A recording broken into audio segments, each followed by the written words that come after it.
Hello everybody, my name's Ian and I'm an addict. But I'm so much more than that today. I'm a university student, I'm an employee, and I'm a member of society that makes a positive contribution. It's not always been that way for me. I've known moments of desperation.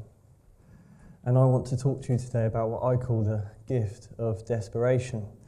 And I believe that these lessons are valuable to all of us, and what happens when we don't feel connected to our humanity and loved. In my case it was drugs, in your case it may be compulsive eating, serial relationships, gambling. 10 years ago I was in a police station for a shoplifting charge. I was sat at the table with a duty solicitor. She was warm and kind towards me, more so than I could ever be towards myself at that point. For I had abandoned the human being inside of me. I was 21 years old, I was 6 foot tall, 8 stone in weight, hadn't washed or changed my clothes for weeks as I was street homeless, and I had track marks all up my arms from injecting crack cocaine and heroin every day. This solicitor was kind and warm towards me. She showed me compassion and love, and she told me that she used to have a drink problem, she doesn't drink anymore. And that provided me with a window of opportunity to be honest without feeling like I was going to be judged. I remember I sat back in the chair and I took a deep breath and I just said, I don't want to live like this anymore. But I didn't know what to do. And it's really important that the way I was living wasn't a choice. It wasn't self-inflicted. It wasn't an ethical dilemma or a moral deficiency, because I didn't know there was another way to live, and if there was, it wasn't possible for someone like me. The only thing that was holding me together at that point in my life was denial. I now know that denial is a psychological coping strategy designed to keep us emotionally stable in very unstable times. Every time I was released from prison, if you asked me, Ian, are you going to use drugs? I would have said no. And if you put me up to a lie detector test, I would have passed it because I was telling the truth. But I want you to know that every time I left prison, I couldn't stop because I didn't know how to. I didn't know that I suffered from an obsession beyond my mental control, which drove a compulsion to use drugs against my will. And every time I sold my values, I sold my hope, I sold my being, I gave up on everything that was important to me. And the sadness deep inside my soul had never left.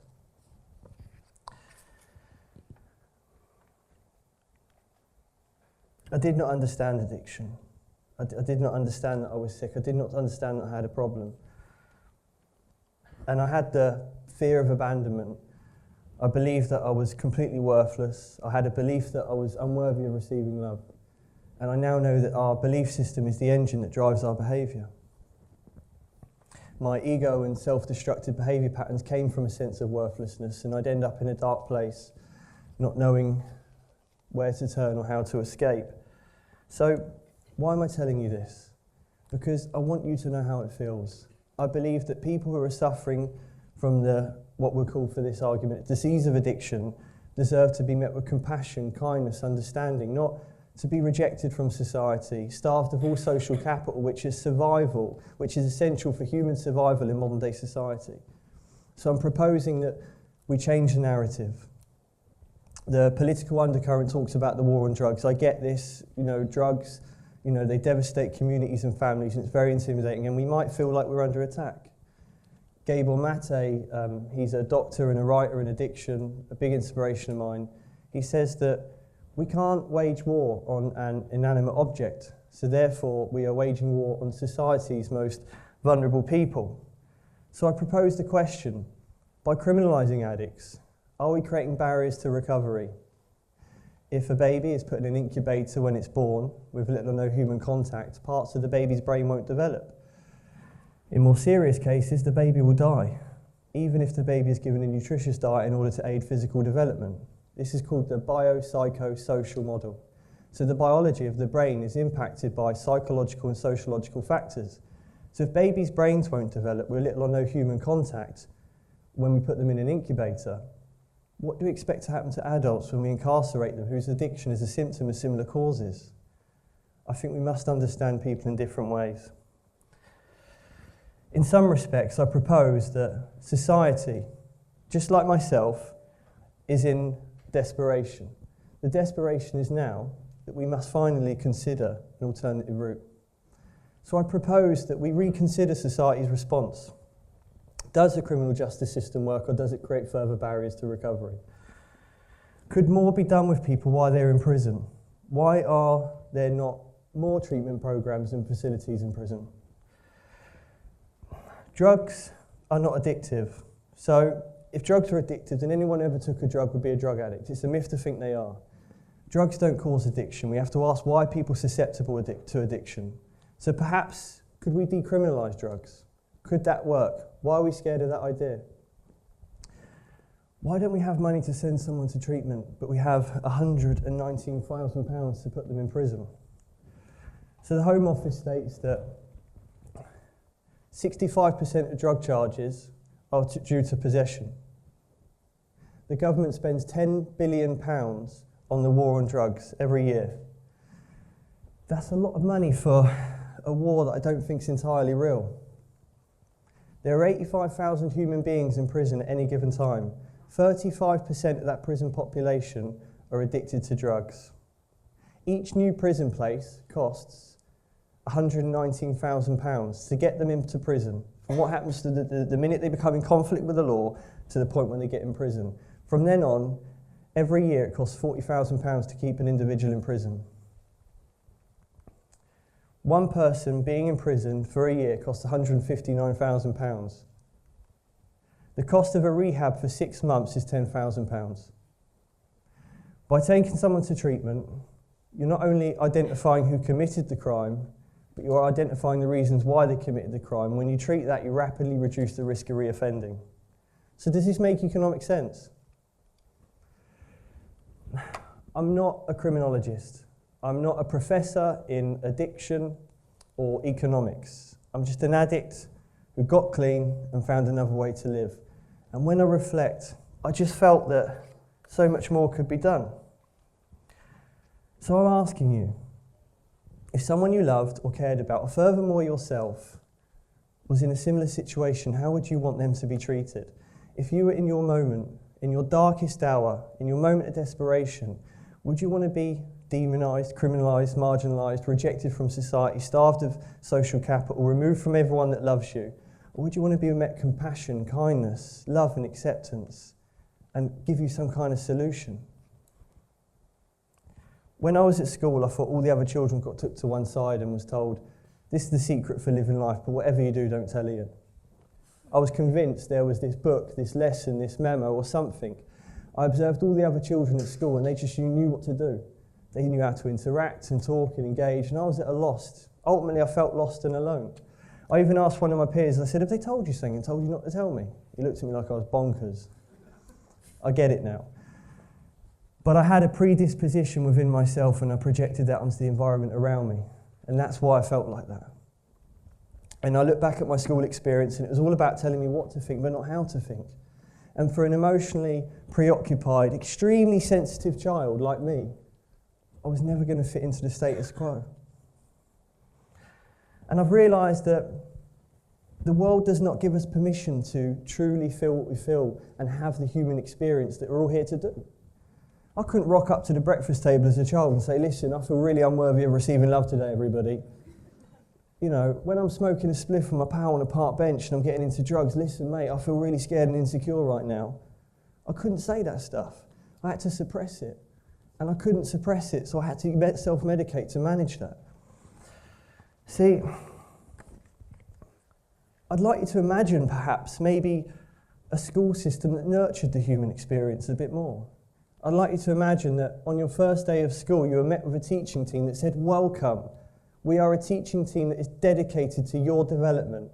We love and accept you just the way you are, and we can't wait for you to flourish into the beautiful human beings you're all destined to be. So I'm asking, could more of our school system be a support?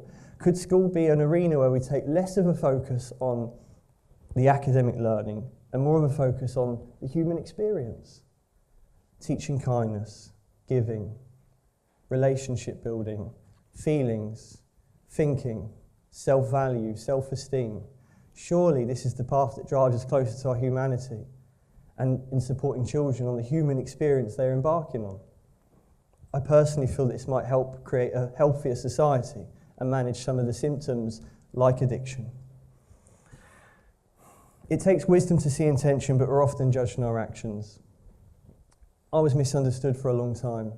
My focus and driver is that I want people to experience what I experienced. I was met with love and acceptance, compassion and kindness.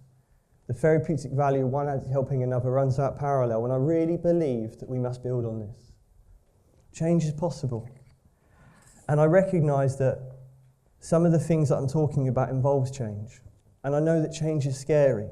But in my experience, it's not as scary as doing it, and resistance to change is harder than change. We need to change the attitudes in the minds of each individual.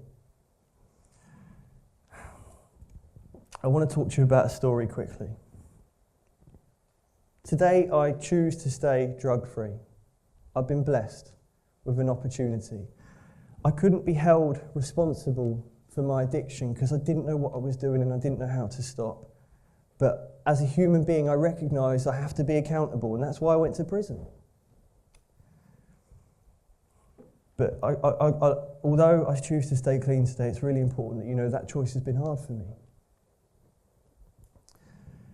It's probably the hardest choice I've ever made, and I only don't use just for today, even after all this time. And after about 3 years of recovery, I relapsed. I believed a lie that I wasn't worth it, that I didn't deserve it, that I was worthless and I was unworthy of receiving love. And I behaved in ways that self-medicated that feeling until eventually I used. And I said, I'm just going to have one, just to manage with this feeling, just one, just because I can't bear this pain any longer. 5 days later, I'm injecting heroin down the train tracks, and I'm in this city called Bristol, and I reached out to one of my friends from the recovery support groups. And I called him and I just said, I've really messed up and I don't know what to do. He says, I'm going to come and get you. So he picked me up and he took me to a recovery support group. And halfway through the meeting, I fell off the chair because the heroin was strong and I hadn't used it for a long time. And he got up and walked across the room and he picked me up off the chair and he put his arms around me and he rubbed my back and he said to me, Ian, you don't have to be frightened. It's going to be okay and we're going to get through this together because I love you and I don't want anything bad to happen to you. Now, the reason why I'm telling you that is because love is the weapon of our choice. That's the weapon that we have. Our humanity, our connectedness to each other, our compassion, our understanding. I didn't have a defence for love. Reject me from society, put me in an environment where the way I have to behave is conducive to my survival, isn't conducive to what I'm trying to promote now. That's familiar to me, but I don't want that to be familiar. I don't want to have to use those barriers and then defences anymore. I want love. My friend, after about 7 years of recovery, he had some back pain and he went to the doctor and the doctor prescribed him with Valium for his back. Valium set off the obsession to use drugs, which created the compulsion, and he couldn't stop and he reverted back to street drugs and he went to prison.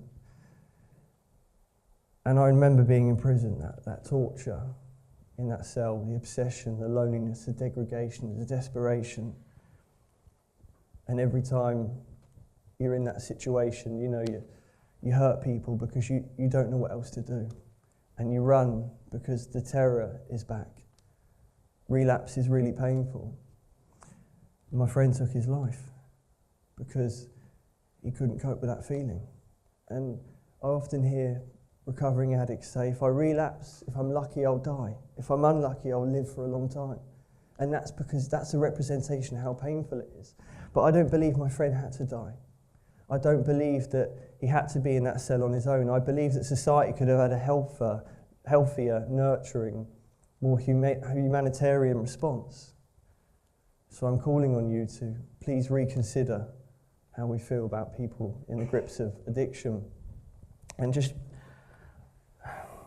it's funny, today is, of all days, my sister has gone into rehab. And, you know, so it's been emotional, and I'm on the phone to my brother this morning, and I'm, you know, in my stuff around this TED talk, and, you know, because I want it to be good. I don't want to be an amazing speaker. I just want you to hear what I have to say, and I'm hoping that you can change something in the way you see things, and that can have a collective response, you know. And I'm talking to my brother who's been working really hard to get her in there. We both have, and she won't get in the car, she won't get in the car, you know, and I'm driving here and I'm on my way here, and I said to him, you just need to tell her that, you know, she's scared and we need her to be brave right now, you know, and she is so courageous and she's on her way and she's getting there.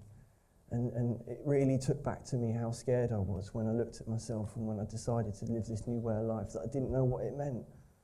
And people in recovery, they're the most courageous people you will ever meet.